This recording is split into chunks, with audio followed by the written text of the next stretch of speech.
இடஒதுக்கீட்டுக்கே முட்டுக்கட்டையாக இருக்கும் பாஜக கூட்டணியை விட்டு அன்புமணி வெளியேறுவாரா என அமைச்சர் சிவசங்கர் கேள்வி எழுப்பியுள்ளார். வன்னியர்களுக்கு 15 விழுக்காடு இடஒதுக்கீடு கொடுத்தால் திமுக கூட்டணியை ஆதரிக்க தயார் என பாமக தலைவர் அன்புமணி ராமதாஸ் பேசியிருந்தார். அதற்கு பதிலளித்துள்ள அமைச்சர் சிவசங்கர், தேர்தல் நெருங்கும் போது வன்னிய மக்களை பகடக்காயாக வைத்து கூட்டணி பேரத்தை பேசும் பாமக தற்போது அடுத்த தேர்தலுக்கு தயாராகிவிட்டதாக விமர்சித்துள்ளார். துரைமுருகன் குறித்து அன்புமணி தெரிவித்த கருத்துக்கு பதிலடி கொடுத்த அமைச்சர், பாமகவிற்காக அன்று தொட்டு இன்று வரை உழைத்த மூத்த தலைவர்கள் இருந்தும் அன்புமணியை அடுத்த தலைவராக்கியது எதனால்? பாமகவில் வேறெவருமே அன்புமணி அளவிற்கு உழைக்கவில்லையா என்று கேட்க எவ்வளவு நேரம் ஆகும் என குறிப்பிட்டுள்ளார். இடஒதுக்கீடு குறித்து அன்புமணி வீரவசனம் பேசுவதாக அமைச்சர் விமர்சித்துள்ளார். மேலும் உண்மையிலேயே மிகவும் அக்கறை இருந்தால் கூட்டணியில் இருக்கும் மத்திய பாஜக அரசை பணிய வைத்து சாதிவாரி மக்கள் கணக்கெடுப்பை நடத்த சொல்ல வேண்டும் எனவும் அவர் தனது அறிக்கையில் குறிப்பிட்டுள்ளார். ஆனால் அதையெல்லாம் நீங்கள் செய்ய மாட்டீர்கள் என்பது நாட்டு மக்களுக்கு நன்றாக தெரியும் என்றும் தெரிவித்துள்ளார். நாளையே பாஜக கூட்டணியில் இருந்து விலக தயார் என பாமகவின் கௌரவ தலைவர் ஜி.கே. மணி தெரிவித்துள்ளார்.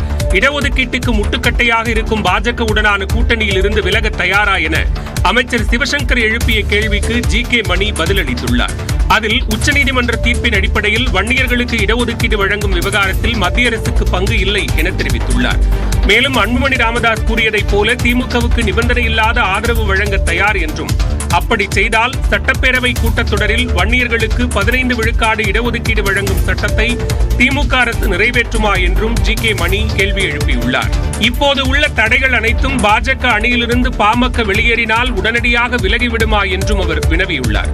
25 ஆண்டுகளாக பாமக தலைவராக தாம் இருந்ததை குறிப்பிட்டுள்ள ஜி.கே. மணி, அதன் பிறகுதான் அன்புமணிக்கு அந்த பதவி வழங்கப்பட்டதாக தெரிவித்துள்ளார். இப்போதும் கூட தனக்காக கௌரவ தலைவர் பதவி உருவாக்கப்பட்டு வழங்கப்பட்டுள்ளதாகவும் ஜி.கே. மணி சுட்டிக்காட்டியுள்ளார். வரும் சட்டமன்ற தேர்தலில் திமுகவை மக்கள் வீழ்த்தப் போவது உறுதி என்றும் அவர் தெரிவித்துள்ளார். பல்லாயிரக்கணக்கான உயிர்களை பறித்த சுனாமி பேரிடருக்கு மத்தியில் அனைத்தையும் இழந்து தவித்த அரும்புகளை தந்தையாய் வளர்த்து ஆளாக்கிய ஐஏஎஸ் அதிகாரி ராதாகிருஷ்ணனின் அன்பு பணி குறித்து விவரிக்கிறது இந்த செய்தி தொகுப்பு.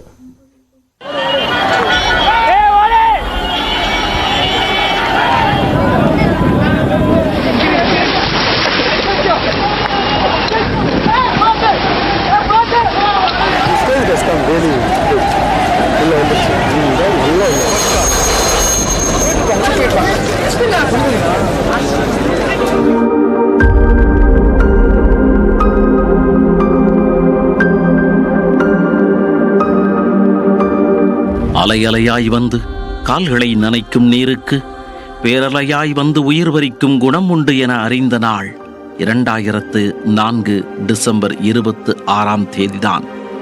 அந்த சமயம் தஞ்சை மாவட்ட ஆட்சியராக இருந்த ராதாகிருஷ்ணன் சுனாமியால் அதிகம் பாதிக்கப்பட்ட நாகைக்கு பொறுப்பு அதிகாரியாக மாற்றப்பட்டார்.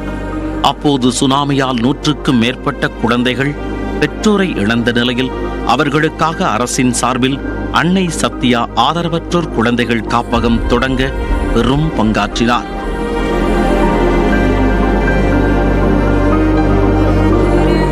குழந்தைகள் ஒரு பிரிட்ஜு கீழே பார்த்தா ஒரு சாதாரண 2-3 வயசு மதிக்கத்தக்க குழந்தை, அவன் தான் முதல்ல அட்மிஷன் போடுறோம்.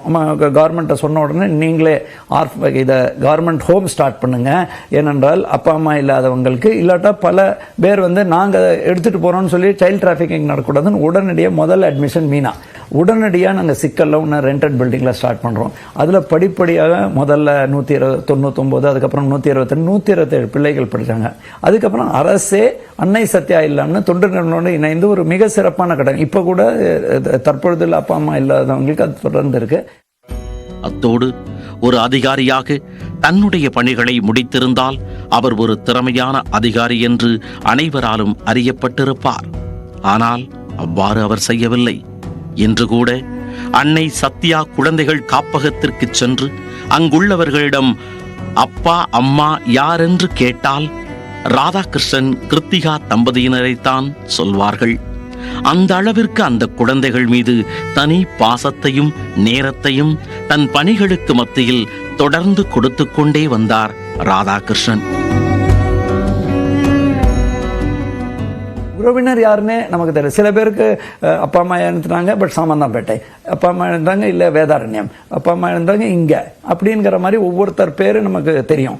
ஆனால் சிலருக்கு அந்த மாதிரியே இல்லாத நிலைமை தான் ஒரு மிகவும் ஒரு இது. ஆனால் அவங்க கிட்டே நாங்கள் கண்டது இன்னமும் நம்ம வாழ்ந்து காட்டுவோம். இன்னைக்கு ஒவ்வொருத்தர், சில பேர் எம்சிஏ படிச்சிருக்காங்க, சில பேர் செட்டில் ஆயிருக்காங்க, சில பேர் நர்ஸுக்கு படிச்சிருக்காங்க. அதே மாதிரி தொடர்ந்து நமக்கு ஹெல்ப் பண்ணக்கூடிய மலர்விழி போன்றவரும் அந்த பகுதியில் நிறைய நல்ல. அதிலும் சுனாமி கழித்து 2ஆம் நாள் நாகை மாவட்டம் கீச்சாங்குப்பம் கடலோரத்தில் கிடைத்த 2 வயது குழந்தையான மீனாவும் வேளாங்கண்ணியில் கண்டெடுக்கப்பட்ட சௌமியாவும் கூடுதல் செல்லம். BA பட்டதாரியான சௌமியாவிற்கு கடந்த 2022ஆம் ஆண்டு அப்போதைய கூடுதல் முதன்மை செயலாளராக இருந்த ராதாகிருஷ்ணன் தலைமையில் திருமணம் நடந்தது. தற்போது தாத்தா பதவியும் கிடைத்துவிட சௌமியாவின் குழந்தையை மனைவியுடன் நேரில் சென்று உச்சி முகர்ந்து மகிழ்ந்தார் ராதாகிருஷ்ணன்.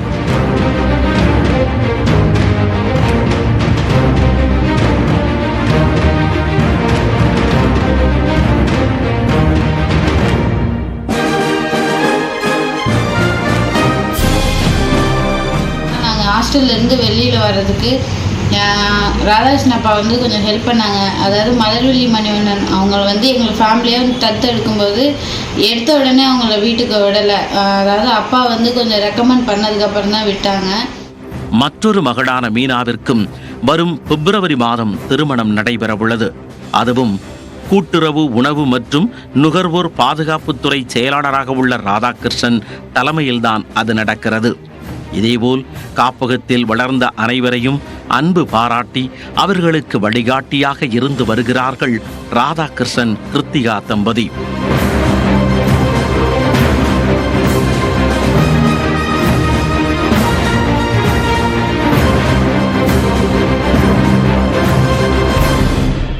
ஆனால் அப்பா வந்தாங்கன்னா நாங்கள் வந்தாலே பிள்ளைங்க ஓடி போச்சுங்கன்னா அவங்க தூக்கி வச்சுக்குவாங்க. தூக்கி வச்சுட்டு யார் வந்தாலும் அவங்க குழந்தை மாதிரியே ஒரு அரவணைச்சு இப்போ இன்னைக்கு வராங்கன்னா விட்டுற மாட்டாங்க. அந்த சைடு போகும்போதெல்லாம் எங்களை வந்து பார்த்துட்டு போகணும். இப்போ வீட்டுக்கு எப்படி போனால் என் பிள்ளை அங்கே நின்றுட்டு இருக்கும், நான் பார்த்துட்டு வரேன் அப்படின்ற மாதிரி அவங்க ஒரு துடிப்போடு ஓடி வருவாங்க. அவங்க சப்போர்ட்டில் தான் நான் யூஜி முடிச்சுட்டு பிஜி முடிச்சுட்டு எடுத்து பிஜி எம்சிஏ கம்ப்ளீட் பண்ணிட்டு சாஃப்ட்வேர் கம்பெனியில் பிளேஸ் ஆனேன். அன்பையும் அரவணைப்பையும் பகிர யாராக இருந்தால் என்ன, உயர் பதவியில் இருக்கும் அதிகாரியாக இருந்தாலும் விதிவிலக்கல்ல என நிரூபித்துள்ளார் ராதாகிருஷ்ணன் IAS. ட்ராயின் புதிய உத்தரவால் செல்போன் ரீசார்ஜ் கட்டணம் குறைய வாய்ப்பு இருக்கிறதா என வரைகலை மூலம் விளக்குகிறார் சிறப்பு செய்தியாளர் காயத்ரி.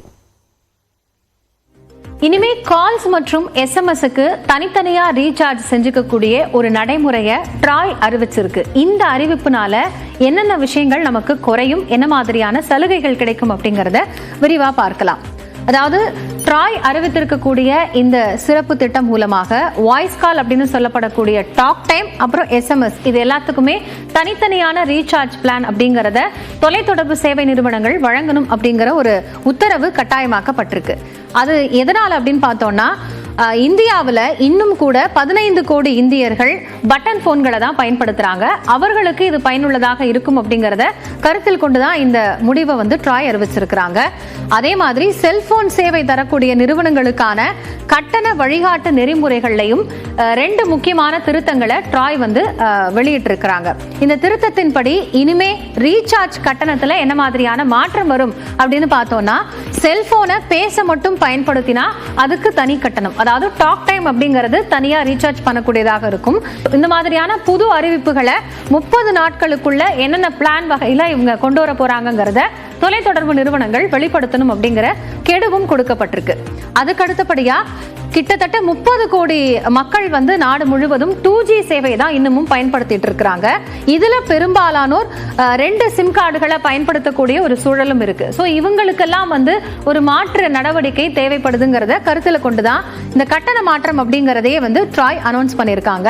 இதுல அதிகபட்ச வேலிடிட்டி அப்படிங்கிறது 90 நாட்கள்ல இருந்து 365 நாட்கள் வரைக்கும் இருக்கலாம். அதாவது ஸ்பெஷல் கூப்பன் வவுச்சர் அப்படிங்கறத வந்து கொடுப்பாங்க. ஸோ அந்த அடிப்படையில் அந்த நாட்கள் வந்து அலோகேட் பண்ணப்படும். அதுல இவ்வளவு நாட்கள் இருக்கலாம் அப்படிங்கிற அந்த வேலிடிட்டியும் மாற்றி அமைச்சிருக்கிறாங்க.